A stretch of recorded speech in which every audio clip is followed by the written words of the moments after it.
Hello YouTubers, welcome to part 4 of the $200 jet ski project. It's a very nice day out today and we're going to be cleaning out this hull. I mean, this hull is really nasty. It's to be expected with a jet ski that's this old. You can see all the grease and grime that we have everywhere, so we're going to flush it out with some soap and water, and I'm going to drain as much of the oil as I can into that bucket right there, and we'll bring it to recycling, and then we'll start power washing it after that. So let's get started.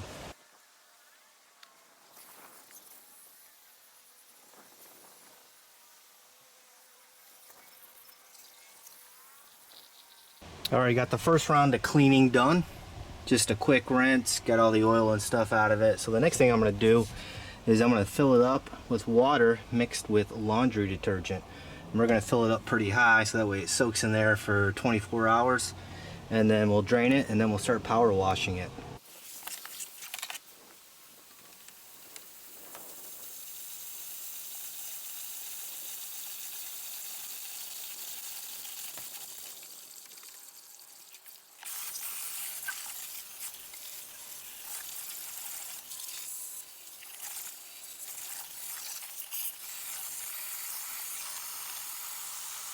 Okay, I got the engine compartment all filled with laundry detergent and water, so I'm going to let this soak for about 24 hours. And it really helps to remove a lot of that grease that's in there. And while the water's sitting in here soaking, I also take a brush, a wire brush, like this, and just kind of go around and start loosening everything up.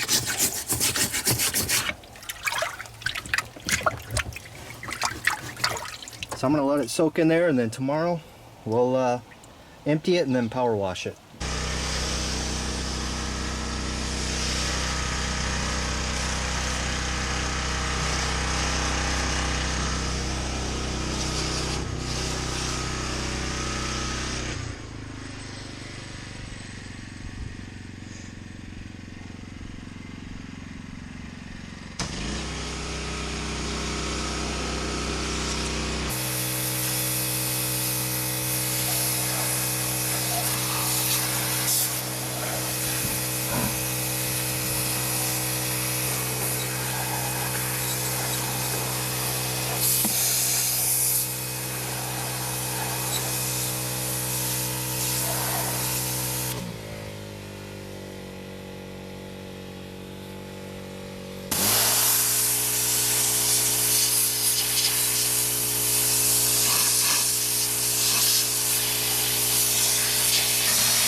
Alright guys, I think you're going to be real happy with how this engine compartment turned out.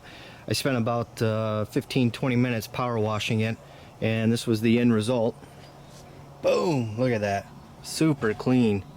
I'm really happy with how it turned out. So now I'm going to dry everything off, give the ski a good wax, and then throw it in the garage until the body's ready for the engine. So speaking of the engine, let's go over and start tearing that thing down and see what I have. Now that we got the hull all cleaned out, now we're going to start disassembling this engine. First thing I'm going to do is we're going to remove the bottom end from the belly pan, which is this big black part, and then we're going to start removing the Magneto cover, and then there's a flywheel behind there that we got to remove. Hopefully that flywheel doesn't give me too much problems, but we'll see. So let's get started.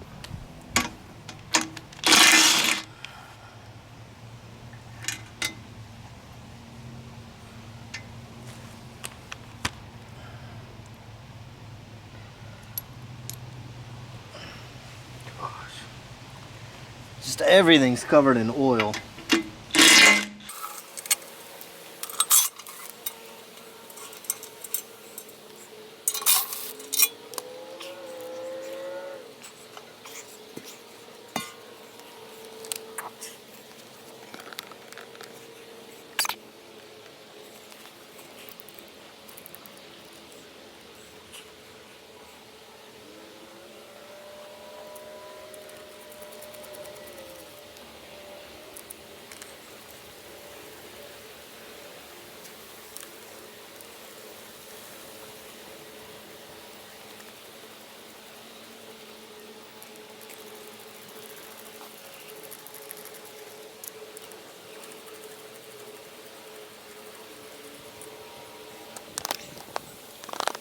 But I wanted to show you guys something real quick while I have this thing turned over upside down. If you have a Tigershark 1000 and you're wondering why the starter Bendix is always locking up, or if you're always going through starters all the time, check to see if this little accordion seal on the bottom of the case is broken.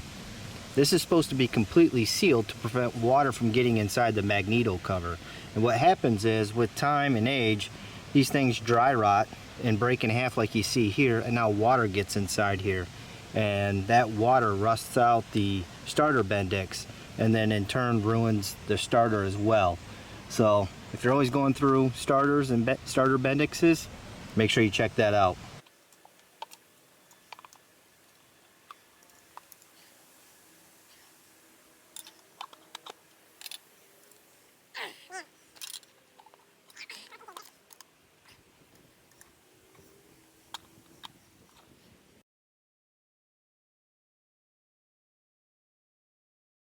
Well, I'm really surprised there isn't more water damage inside the Magneto cover, considering the Magneto seal is completely gone and rotten away.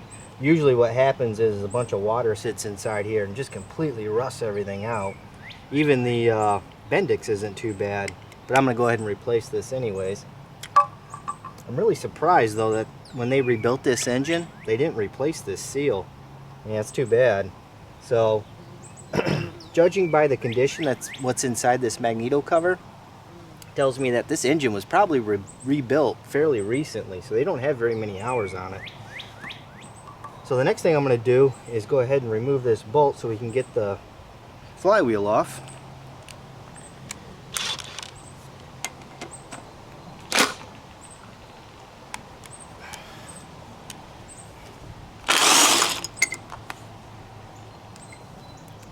I'm going to spray some PB Blaster in there, see if it'll help free this up and let it sit overnight.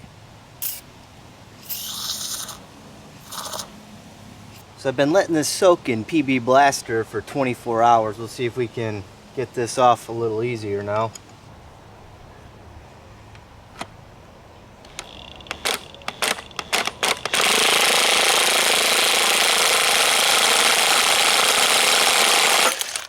Well, I got it off. That was not easy at all. That was super hard. What I had to do was I had to use a 10mm. Let me grab it here.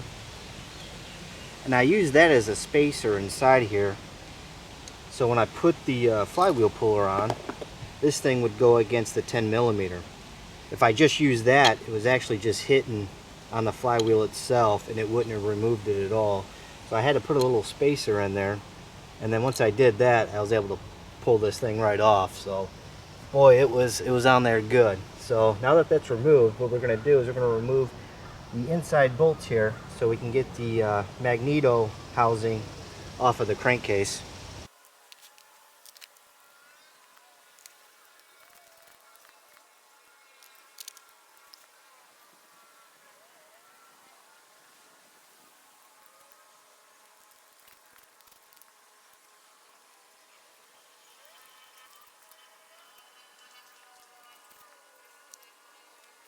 As I remove the parts, I'm going to stick them in this degreaser solution so they get all nice and clean.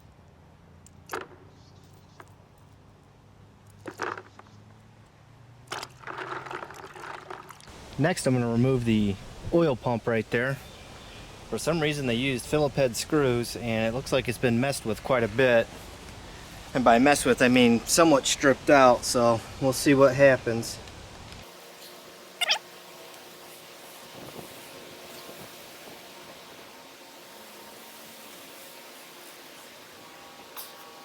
And this one is stripped out.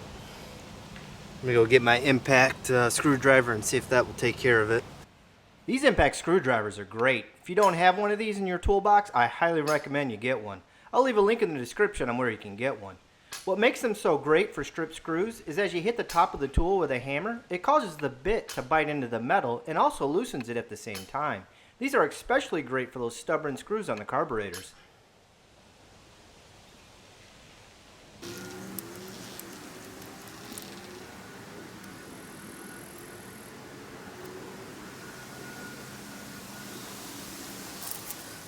I decided to completely disassemble the engine so I could check all of the crankshaft bearings. Without completely disassembling the engine, it really is a crapshoot on whether the crank is 100% or not. When the crank is removed from the engine cases, I can spin each individual bearing to make sure they are healthy. Fingers crossed.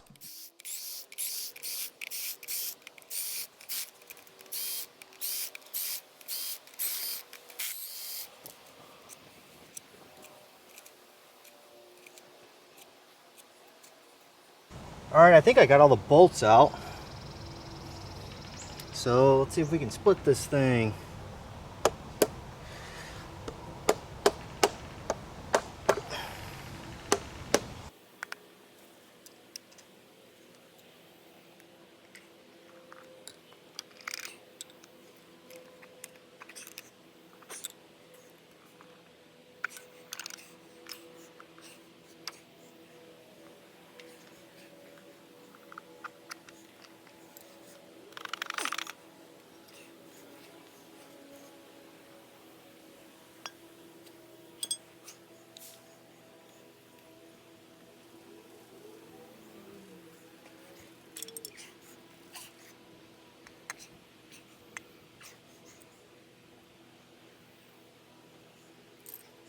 Well guys, got some bad news about the $200 jet ski project. Got the crankshaft out and it's not quite in the condition I was hoping. Let me show you.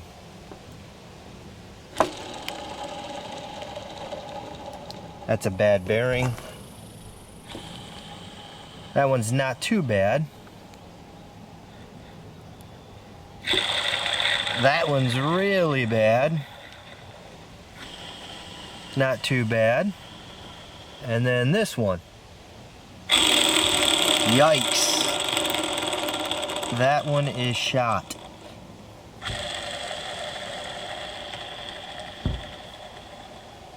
And this one over here is perfect. That's what a good bearing's supposed to sound like. Super quiet. And all the rod bearings are good as well. So unfortunately, I don't know if I want to invest the money into this ski right now. I'm not working full-time right now because of the whole COVID-19 thing, so I am a part-timer for the time being.